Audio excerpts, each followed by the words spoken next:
ہوگا ان جنازوں سے؟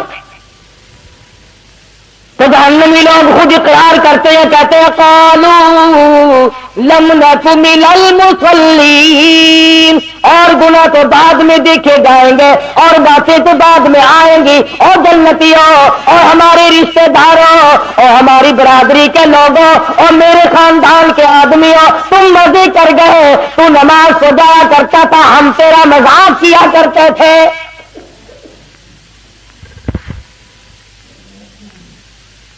خود اقرار کر رہے ہیں، اعتراف کر رہے ہیں۔ بڑے بڑے لوگ آج نماز سے غافل ہیں، پرواہ ہی نہیں کرتے۔ بڑے بڑے کھاتے پیتے لوگ نماز نہیں پڑھتے۔ اللہ پاک نے فراغت بھی دی ہے، دولت بھی دی ہے، مال بھی دیا ہے، اولاد بھی دی ہے، زمین جائیداد بھی دی ہے، اللہ کے حضور میں سر جھکانے کو پھر بھی تیار ہے۔ وہ ایک مرتبہ حکم آیا تھا دفتروں میں، کچھ صفحے بھی کھینچی، کچھ لوٹے رکھے گئے تھے، بس ایک جمعے سے دوسرے جمعے تک عمر بھر کی نمازیں پڑھ دی، وہ پتہ نہیں صفحے کہاں گئی، وہ لوٹے کہاں گئے، وہ قانون ہی مٹ گیا، پتہ نہیں کہاں گئے۔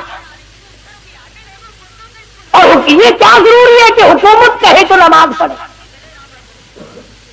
اگر میں مسلمان ہوں اور میں کلمہ پڑھتا ہوں اور میں نے اللہ اس کے رسول صلی اللہ علیہ وسلم سے یہ وعدہ کر رکھا ہے کہ میں تمہارا کہنا مانوں گا، تو میں کیوں انتظار کرتا ہوں کہ جنرل ضیاء کا حکم آئے گا تو میں نماز پڑھوں گا اور میں نے مرنا نہیں؟ کیا فرشتے اللہ میاں کے جب آئیں گے میں ان سے کہوں گا کہ کاغذات دکھاؤ تمہارے پاس اسلام آباد سے کہاں سے آئے؟ اپنا عمل، اپنی خبر، اپنا حشر، اپنے کردار، تمام چیزیں اپنے ذمہ رکھو۔ بلا تزر وازرۃ وزر اخری، قرآن کہتا ہے کوئی کسی کا ذمہ دار نہیں بنے گا۔ تو جنتی لوگوں نے پوچھا، جہنمیوں نے جواب دے دیا، سب سے پہلا جرم، سب سے پہلا گناہ، سب سے پہلی خطا، سب سے بڑا گناہ ہمارا یہ بنا، قالوا لم نک من المصلین، ہم نماز نہیں پڑھا کرتے تھے۔ آج کل تو ماشاءاللہ اچھے بھلے لوگ نہیں پڑھتے، پیر نہیں پڑھتے۔ ایک جگہ میں ملا، میں نے کہا حضرت صاحب نماز مدینے جا کے پڑھتا ہوں، روٹی یہاں سے پھونکتا ہے، پانی یہاں سے ڈکارتا ہے، بیوی بچے یہاں پیدا کر رہی ہے، نماز مدینے جا کے پڑھتا ہے۔ ڈال دیکھو کیا بنایا، اور اگر کوئی پڑھتا ہے تو تمام کی پرواہ نہیں کرتا۔ اور میرے تیرے نبی، ساری کائنات کے نبی حضرت محمد کریم صلی اللہ تعالی علیہ وسلم کا آخری وقت ہے، بیمار ہے، کمزور ہے، آپ نے نماز کے لیے حکم بھی دے دیا صدیق اکبر رضی اللہ تعالیٰ عنہ کو، پھر بھی دو آدمیوں کا سہارا لے کر مسجد میں تشریف لائے۔ صحابی کہتا ہے میری آنکھ نے دیکھا حضور اکرم صلی اللہ علیہ وسلم کا قدم مبارک زمین پہ گھسٹ رہا تھا۔ اس حالت میں بھی حضور صلی اللہ علیہ وسلم مسجد میں تشریف لائے۔ کئی لوگ اکڑتے ہیں جی ہم تو بڑے افسر ہیں، مسجد میں کیسے آئے؟ میں ان کی بات کر رہا ہوں جو ساری کائنات کے سردار ہیں، جن کے دیدار کو فرشتے ترستے رہے، ان کی حالت ہے تو کون ہوتا ہے؟ قیامت میں یوں تو کام نہیں چلے گا، اور نہ قبر میں یوں کام چلے گا۔ قبر میں آ کر کے فرشتے کہے ماں دینوں کا، تیرا دین کیا ہے؟ وہ جواب جو میں ملتان کا ڈی سی ہوں، بتا کیا بنے گا اس بات کا؟ ان نے کہا ماں نبیوں کا، کہ میں تو پنجاب کا گورنر ہوں۔ اس سے کیا بنتا؟ اللہ کی ذات کے ضابطے الگ ہیں، طریقہ کار بھی الگ ہے، کسی کی بات وہاں نہیں چلتی۔ اور میں پہلی بات آپ کو بتلاؤں، اگر چل سکتی تو یہ بڑے بڑے کبھی نہ مرتے، غریبوں کو مرواتے رہتے اور رات بیٹھے رہتے۔ اگر وہاں لینے دینے سے کام چلتا تو یہ ایک بھی نہ مرتا۔ یہ جتنے بادشاہ ہیں، جتنے وزیر ہیں، جتنے دولت مند بڑے بڑے امیر کبیر لوگ ہیں، یہ میرا تیرا نمبر لگواتے رہتے، خود یہیں بیٹھے رہتے۔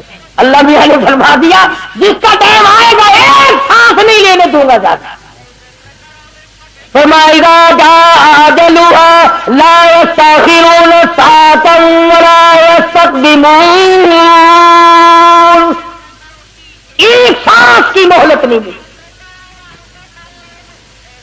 جنتیوں نے سوال کیا، ان سے پوچھا تمہارا کیا حال ہے، یہ بری حالت کیوں بنی ہوئی ہے؟ تو انہوں نے جواب دے دیا، شاعر کہتا کہ یوں کہنے لگے، سر جھکا سر پر نہ لے دوزخ کو تو، اور سر جھکا مالک سے ہو لے سرخرو،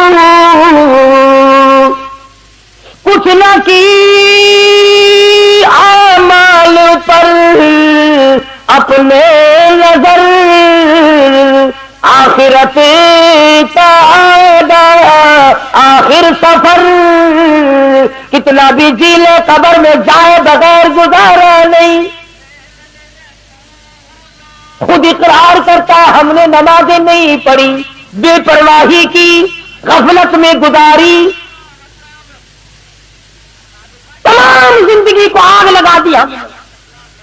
دوزخی دوزخ میں بول کر اسی لیے جواب دیتے ہیں، دوزخی دوزخ میں یوں بولے تمام، بانمازوں میں نہ تھے ہم اس مقام،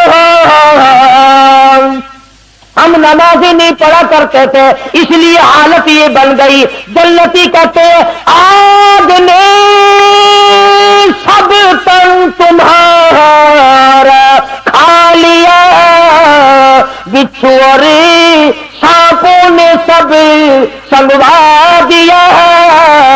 حدیث پاک میں آتا ہے ایک ایک آدمی کا بدن پھول کر 300 میل لمبائی میں ہو جائے گا۔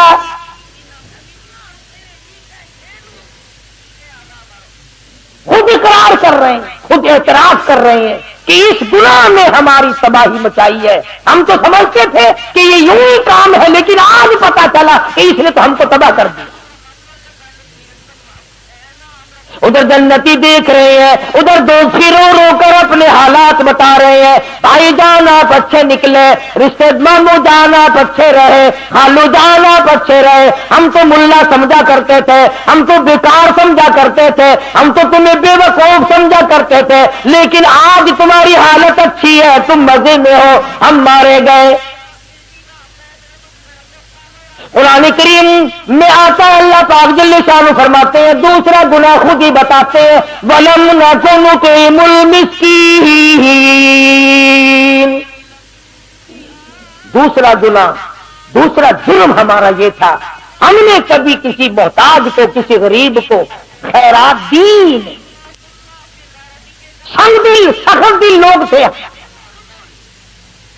جو آیا اس کو ترخا دیا، جو آیا اس کو تلا دیا، جو آیا اس کو تلا دیا۔ حدیث پاک میں آتا ہے فرمایا مدنی کریم صلی اللہ علیہ وسلم نے صدقے سے خدا کا غضب اس طرح بجھ جاتا ہے جیسے آگ پہ پانی ڈالا۔ تو انہوں نے خود اقرار کیا کہ جو مقدمے پہ تو خوب لگایا کرتے تھے ہم، اور بدماشی پہ بھی ہم خوب خرچ کیا کرتے تھے، شراب کسی بھاؤ ملتی تھی ہم نے نہیں چھوڑی، چرسیم بھنگ کسی بھاؤ ملتی تھی ہم نے کبھی نہیں چھوڑی، رنڈی بازی پہ کتنا ہی خرچ ہوتا تھا ہم نے کبھی نہیں چھوڑا۔ بڑا کو نطعم المسکین، اللہ کے راہ پہ ہم سے ہمیں دینے کی توفیق ہے۔ قرآن کریم ان کی زبانی بیان کر رہا ہے، قرآن سچا، قرآن کے بھیجنے والا سچا، جس پر قرآن نازل کیا گیا وہ ساری کائنات میں سب سے زیادہ سچا، حضرت محمد الرسول اللہ صلی اللہ علیہ وسلم کی ذات۔ علماء کرام نے لکھا ادھر جنتی کھڑے ہوں گے، ادھر دوزخی کھڑے ہو کر کے رو رہے ہیں، برا حال ہے، کہتے ہیں آویگا غصے سے جب دوزخ میں جوش، اور پاس والوں کے بھی اڑ جائیں گے ہوش، کئی سو میل تک لپٹ نکل جائیں گی۔ قرآن کریم کا 22واں سپارہ اٹھاؤ، لوگ دوڑیں گے، بھاگیں گے، جان بچ جائے۔ فما وَأَسَرُّوا النَّدَامَةَ لَمَّا رَأَوُا الْعَذَابَ، جب لوگ عذاب کو آتا ہوا دیکھیں گے تو بھاگنے کی کوشش کریں گے۔ اور حضور اکرم صلی اللہ علیہ وسلم کا یہ فرمان ہے، آگ بولے گی، جہنم کی آگ کو اللہ پاک زبان دے گا، بولے گی بھاگتے ہوا کہ نام لے گی او فلانے آج میں تیرے لیے آ رہی ہوں، تو پرلے درجے کا نمازی بے نمازی ہے، اے نماز کو چھوڑنے والے، اے جھوٹ بولنے والے، اے دل میں کچھ زبان پہ کچھ منافقت رکھنے والوں اور بدماشی بدکاری کرنے والوں، رشوت لے لے کر کوٹھی بنگلہ بنانے والوں، آؤ تمہارا ٹھکانہ میں ہوں۔ سنو فرمان ہے کالی کملی والے محمد کریم صلی اللہ علیہ وسلم کا، یوں فرمایا 1000 آدمیوں میں سے ایک آدمی اس کے مطلب کا ہوگا، آگ اس طرح اٹھا کر لے جائے گی جیسے پرندہ دانا اٹھا لیتا ہے، نہیں چھوڑے گی۔ تدعو دوبارہ وتولى، وہ جمع آتا ہوا آواز لگائے گی، وہ کدھر چلا ادھر تیرا ٹھکانہ میں ہوں۔ تمام جہنمی خود اقرار کرتے ہیں، خود اعتراف کرتے ہیں۔ بڑے بڑے لوگ بھی ہوں گے نا وہاں، ویسے تو مجھے ڈر بھی لگتا ہے کہتے ہوئے کبھی برا مان جائیں، بڑے بڑے لوگ ہوں گے وہاں جہنم میں، بڑے بڑے ٹی پارٹیاں دینے والے، ٹی پارٹی کھانے والے، مچھوں پہ ہاتھ پھیرنے والے، بڑے بڑے اکڑو خاں وہاں ہوں گے نا۔ اللہ میاں آواز دے گا فَلَيْسَ لَهُ الْيَوْمَ هَاهُنَا حَمِيمٌ، بلاؤ بلاؤ، تمہارے بڑے بڑے یارانے تھے، بڑے بڑے تعلقات تھے، ایک ٹیلی فون سے تیرا کام بن جایا کرتا تھا، ایک رکے سے تیرا کام بن جایا کرتا تھا، تیری بڑی یاری تھی، بڑی رشتہ داری تھی، بڑی تعلق داری تھی۔ فَلَيْسَ لَهُ الْيَوْمَ هَاهُنَا حَمِيمٌ، آج بلا اپنے جگری دوستوں کو بلا، خالص دوستوں کو بلا، دلی دوستوں کو بلا لے، آج بلا، دیکھو تیرے کام کون آتا ہے۔ تیرا تو ٹیلی فون سنتی کام بن جایا کرتا تھا، جہاں ٹیلی فون گیا وہی کام بنا۔ آج بلا کس کو بلاتا ہے؟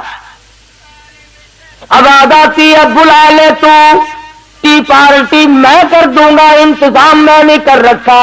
فَلَيْسَ لَهُ الْيَوْمَ هَاهُنَا حَمِيمٌ لَا طَعَامٌ إِلَّا مِنْ غِسْلِينٍ، یہ لو رات پیپ کے دریا بہ رہے ہیں، میں تمہیں شرابوں کی جگہ اور حرام کے پیسے کی بوتلوں کی جگہ یہ تمہیں پلاؤں گا، میں نے تمہارا سارا انتظام کر رکھا ہے، بلا لو نا، ٹی پارٹی کبھی تو کر لیا کرو، کبھی تو کھانے پہ اکٹھے ہو جاؤ، تم بڑے یہ کام کیا کرتے تھے، جہنم میں بھی منا لو، میری طرف سے تمہیں اجازت ہے۔ لا غسلین، میں نے تمہارے لیے یہ دریا لو کے، رات کے، پیپ کے، حدیث پاک میں آتا ہے حضور نے فرمایا اگر ایک قطرہ اس پانی کا دنیا میں اللہ پاک پھینک دے ساری دنیا بے ہوش ہو جائے، بدبو کی وجہ سے۔ فرض بھی کر رہا تھا، ایک نماز جس کی وجہ سے یہ مصیبت، قبر میں نماز کی سب سے پہلے پوچھ، حشر میں نماز کی سب سے پہلے پوچھ، اور حضور صلی اللہ علیہ وسلم نے فرمایا میری تو پہچان ہی یہ ہوگی کہ یہ میرا امتی ہے، اس کے اعضائے وضو چمکتے ہوئے دیکھوں گا۔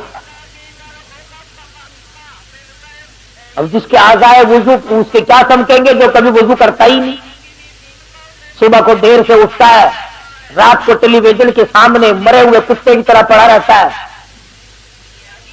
اور پھر اپنے آپ کو مسلمان گردانتا ہے، ایک وقت کا نہیں، ہزاروں نمازوں کا باغی، ہزاروں نمازوں کا بے پرواہ۔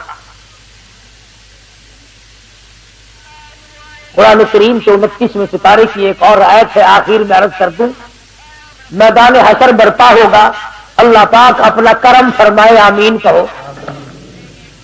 قیامت کا میدان لگا ہوا، ساری دنیا کھڑی ہے، آدم علیہ السلام سے لے کر قیامت تک کی ساری کائنات انسانی زندہ ہو کر سامنے آ گئی، تمام کے تمام لوگ زندہ اور موجود ہیں، اللہ پاک کی طرف سے آواز آئے گی اسجدو سجدہ کرو،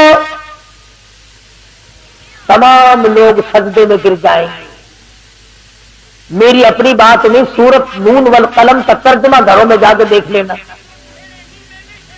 سورت نون والقلم کا ترجمہ جا کے دیکھنا، ترجمے میں لکھا ہوا فلا یستطیعون خاشعۃ ابصارهم ترہقهم ذلہ،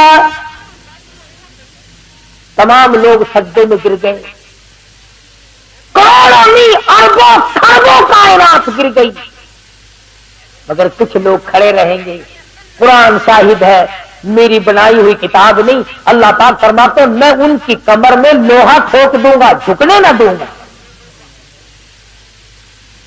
جھک نہ سکیں گے، پہچان ہوگی یہ ہے وہ الگ رہنے والے میں، بڑی کوشش کریں گے ہم بھی جھک جائیں، قیامت کا میدان ہے، ہمارا کام بھی بن جائے، مگر قرآن کہتا ہے فلا یستطیعون خاشعۃ، نہیں طاقت رکھیں گے جھکنے کی، آنکھیں شرم کے مارے ڈوب جائیں گے کہ ساری دنیا دیکھ رہی ہے اور یہ کھڑے کے کھڑے رہ گئے، شرم ساری ہے، ذلت ہی ذلت ہے، تباہی تباہی ہے، بربادی بربادی ہے، جو نماز نہیں پڑھتا اللہ اور اس کا رسول اس سے ناراض۔ ایک حدیث میں ہے، توجہ کرنا، آخری حدیث عرض کرنے لگا ہوں، وقت ہو گیا، لکھ کے لے جاؤ، عورتوں کو بتاؤ، بچوں کو بتاؤ۔ فرمایا مدنی کریم صلی اللہ تعالی علیہ وسلم نے قیامت کے دن لوگ بے شمار اپنی قبروں سے اٹھیں گے مگر آدمی کی شکل نہیں، کچھ لوگ اٹھیں گے خنزیر کی شکل میں، خنزیر کی صورت ہے، لوگ کہیں گے الہی جانور تو سارے مٹی ہو گئے، حساب و کتاب کے بعد آواز آئے گی کنت ترابا، سارے جانور مٹی ہو جائیں گے، یہ کون ہے؟ یہ بھی تو جانور ہے، یہ مٹی کیوں نہیں ہوتے؟ گائے بھینس بکری دنیا بھر کے پرندے چرندے تمام کے تمام مٹی ہو گئے، آج یہ کون ہے؟ یہ مٹی کیوں نہیں بنے؟ جواب ملے گا تمہیں پتا نہیں، یہ بے نماز ہے، ہم نے ان کی شکل کو بدل کر سور کی شکل بنا دیا تاکہ ساری دنیا کو پتا چلے کہ یہ بے نماز ہو کر کے مرے۔ کیا اس سے برا اور کیا ہوگا، اور کیا عذاب ہوگا اس سے برا کہ آدمی کی شکل اور صورت تک باقی نہیں رہتی۔ اللہ تبارک و